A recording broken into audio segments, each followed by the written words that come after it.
Bismillahirrahmanirrahim. Assalamualaikum warahmatullahi wabarakatuh. Halo teman-teman semua. Perkenalkan, saya Vicky Iktiara dengan NIM A2101900065. Saya dari kelas B, Prodi Pendidikan Akuntansi, Universitas Muhammadiyah Surakarta. Di sini saya akan menyampaikan materi akuntansi dasar kelas 10 SMK Kurikulum 2013. Simak videonya ya teman-teman.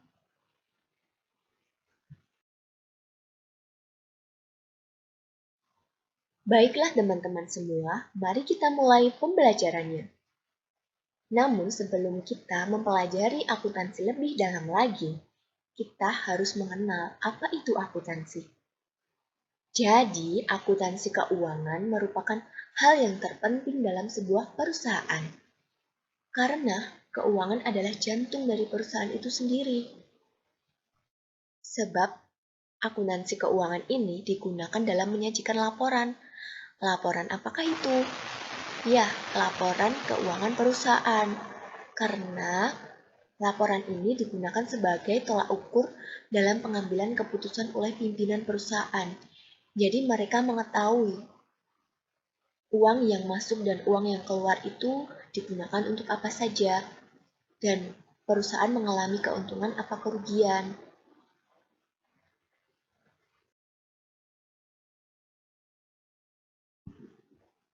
Kita lanjut ke bab 1 ya teman-teman.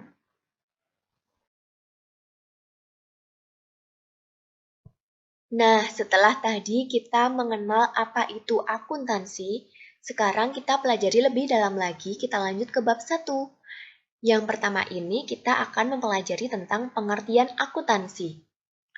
Jadi, pengertian akuntansi itu sangatlah banyak sekali ragamnya teman-teman. Jadi, pengertian akuntansi itu telah dipaparkan oleh para ahli. Seperti halnya yang pertama ini menurut American Accounting Association atau AAA. Jadi, akuntansi adalah proses mengidentifikasi, mengukur, dan melaporkan informasi ekonomi untuk memungkinkan adanya penilaian dan keputusan yang jelas dan tegas bagi pihak pemakai informasi. Yang kedua, menurut American Institute of Certified Public Account (AICPA). Jadi, akuntansi adalah proses pencatatan penggolongan dan peringkasan transaksi kejadian yang tepat atau berdaya guna dalam bentuk satuan uang dan penafsiran hasil proses tersebut. Yang ketiga, menurut pengertian secara umum. Jadi, akuntansi adalah proses identifikasi, pengukuran, dan komunikasi dari informasi-informasi ekonomi untuk menghasilkan pertimbangan dan keputusan-keputusan dari pemakai informasi tersebut. Kita lanjut ke materi selanjutnya.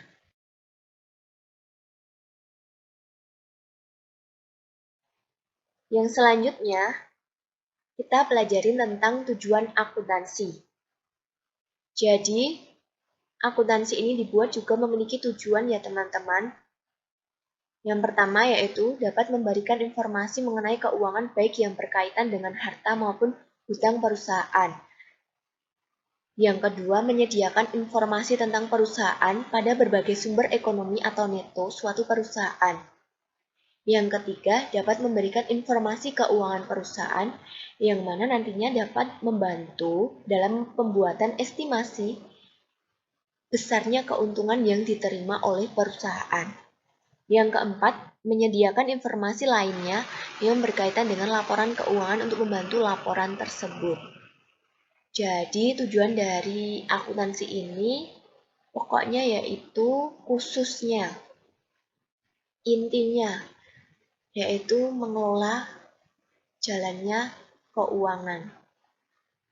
Jadi, keuangan itu sendiri terlihat pengeluaran dan pemasukannya. Oke, lanjut ke materi berikutnya.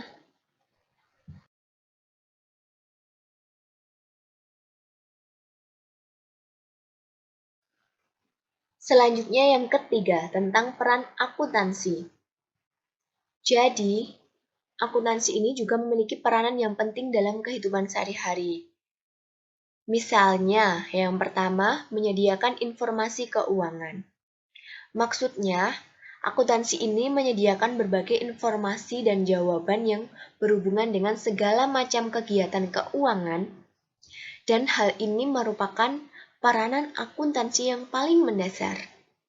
Contohnya, adanya transaksi keuangan. Yang kedua yaitu identifikasi data yang relevan untuk pengambilan keputusan.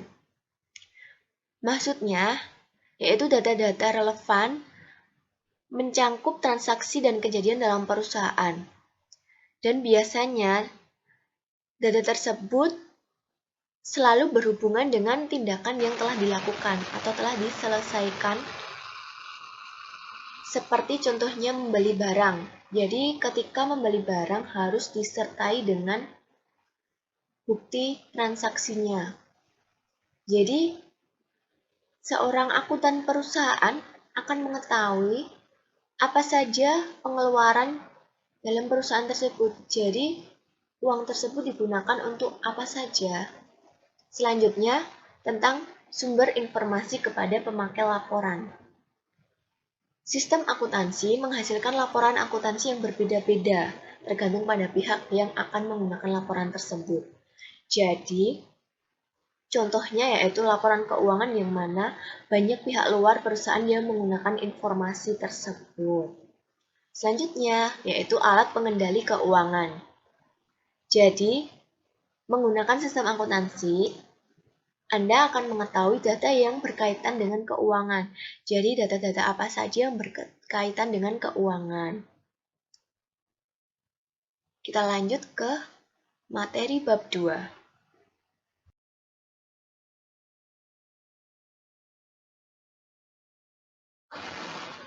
Nah, teman-teman, setelah mempelajari materi pada bab 1, kita sekarang lanjut ke materi yang bab 2.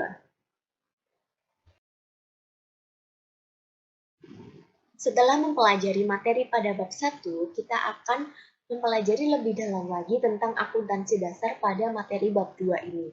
Yang pertama tentang jenis-jenis profesi akuntansi. Jadi, akuntansi itu memiliki beberapa ragam jenis-jenis profesi akuntansi. Seperti halnya yang kita pelajari ini. Kita ambil 3 jenis profesi akuntansi. Apa saja? Yang pertama yaitu akuntan publik atau lebih dikenal sebagai akuntan eksternal. Jadi profesi akuntan ini bekerja secara independen atau mandiri dalam memberikan jasa-jasanya. Karena bersifat independen atau mandiri, akuntan publik ini biasanya memiliki kantor akuntannya sendiri dan menawarkan jasanya kepada masyarakat umum. Yang kedua yaitu akuntan pemerintah. Akuntan pemerintah adalah profesi yang berada di naungan pemerintah atau di bawah pimpinan pemerintah. Seperti halnya Badan Pemeriksa Keuangan atau BPK dan Badan Pengawasan Keuangan dan Pembangunan atau BPKP. Yang ketiga yaitu akuntan pendidik. Akuntan pendidik ini bertugas mengajar dan menyusun kurikulum pendidikan akuntansi. Akuntan pendidik ini sama halnya dengan guru atau nama lainnya guru. Jadi, di sini guru itu mengajarkan tentang mata pelajaran akuntansi. Selanjutnya, selain itu, akuntan pendidik ini juga dituntut untuk mampu melakukan penelitian dan pengembangan ilmu akuntansi. Kita lanjut ke materi yang berikutnya.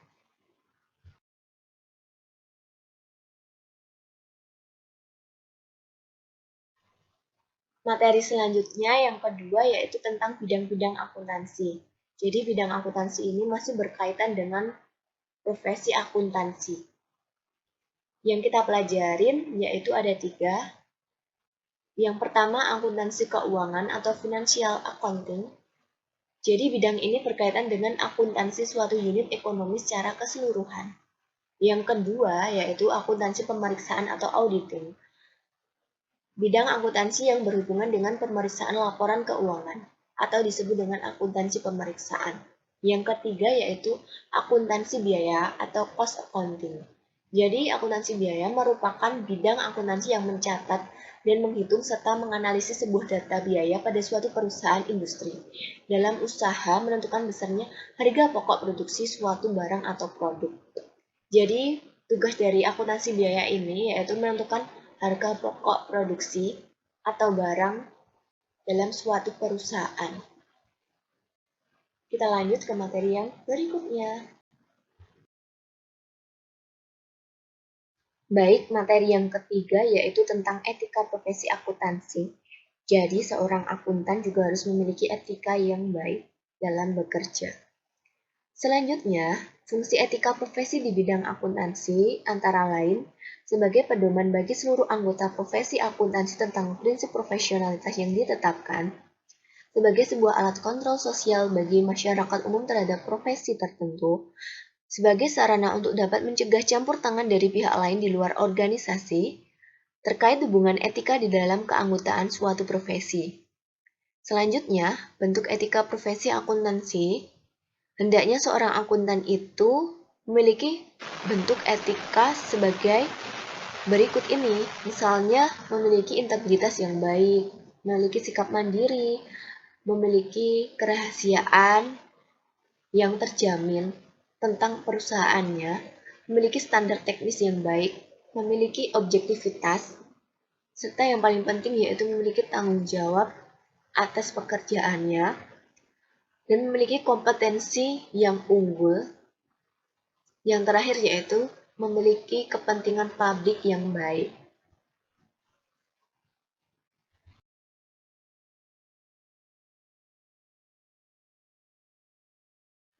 Baik teman-teman, setelah mempelajari materi pada bab 1 dan bab 2, kita lanjut ke materi yang bab 3.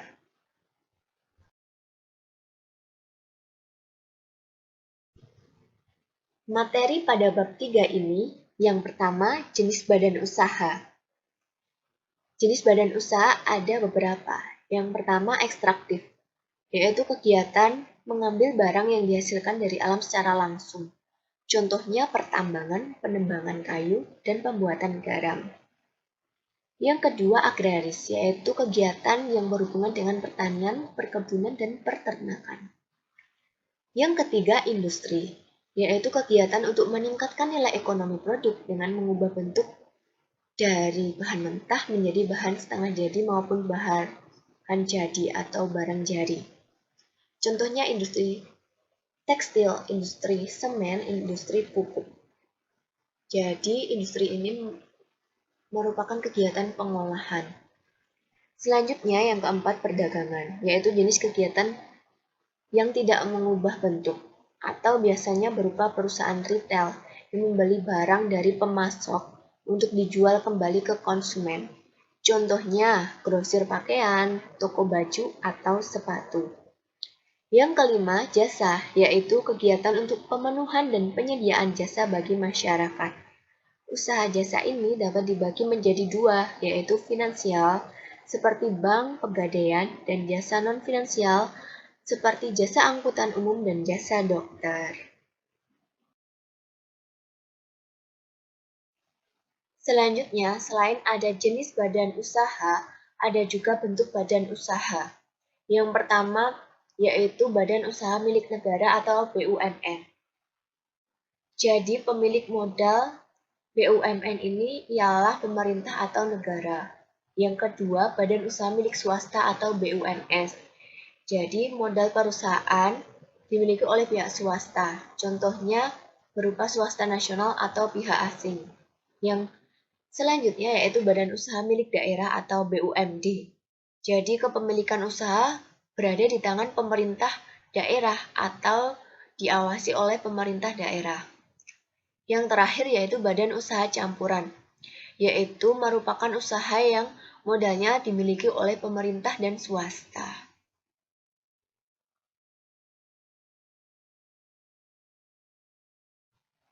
Selanjutnya, materi bab 3 pada materi kedua ini yaitu tentang prinsip dan konsep akuntansi. Yang pertama, konsep kesatuan usaha, yaitu perusahaan sebagai suatu kesatuan ekonomi yang terpisah dari pihak yang berkepentingan dengan sumber-sumber perusahaan. Maksudnya, keuangan perusahaan terpisah dari pemilik. Yang kedua yaitu konsep harga perolehan, yaitu setiap transaksi dari pembelian satu barang perlu dicatat sebesar harga perolehan barang tersebut. Jadi, jumlah uang yang akan dikeluarkan untuk memperoleh satu unit barang atau jasa dalam pertukaran hingga barang tersebut siap untuk digunakan. Yang ketiga yaitu konsep kesinambungan atau perusahaan dalam melakukan suatu kegiatan usahanya pasti berupaya untuk melaksanakan kegiatan perusahaan dengan secara berkesinambungan atau terus-menerus. Yang terakhir yaitu konsep pengukuran dengan uang, yaitu seluruh informasi utama di dalam laporan keuangan itu diukur dengan satuan ukur uang. Sebab uang telah digunakan sebagai pengukur aktiva dan kewajiban perusahaan serta perubahannya.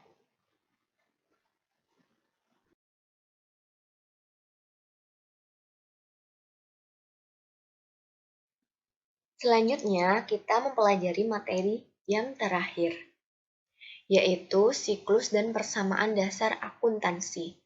Jadi, siklus akuntansi secara khusus diartikan sebagai proses berulang untuk melakukan identifikasi, analisis, dan merekam setiap kegiatan akuntansi dalam sebuah perusahaan. Jadi, siklus dalam kegiatan akuntansi ini terjadi dalam kurun waktu 1 tahun. Tahapannya apa saja? Jadi, siklus akuntansi ini tahapannya yaitu mengidentifikasi transaksi, menganalisis transaksi, mencatat transaksi dalam jurnal, memposting buku besar, menyusun neraca saldo dan jurnal penyesuaian, menyusun neraca saldo penyesuaian dan laporan keuangan, menyusun jurnal penutup, dan menyusun neraca saldo serta jurnal pembalik. Selanjutnya, persamaan dasar akuntansi. Jadi, persamaan dasar akuntansi adalah sebuah hubungan antara hutang, harta, dan modal dari perusahaan. Karena setiap transaksi bisnis mempengaruhi minimal 2 akun perusahaan. Rumus persamaan dasar akuntansi ini yaitu harta atau aset sama dengan hutang atau kewajiban ditambah modal atau ekuitas. Jadi, rumus ini digunakan sebagai dasarnya dari akuntansi.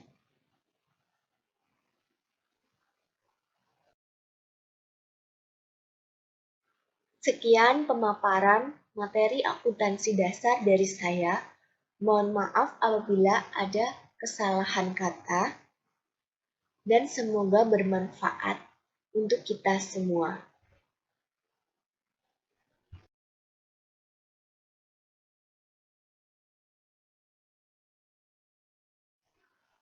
Terima kasih teman-teman semua telah menonton video materi akuntansi dasar ini. Wassalamualaikum warahmatullahi wabarakatuh.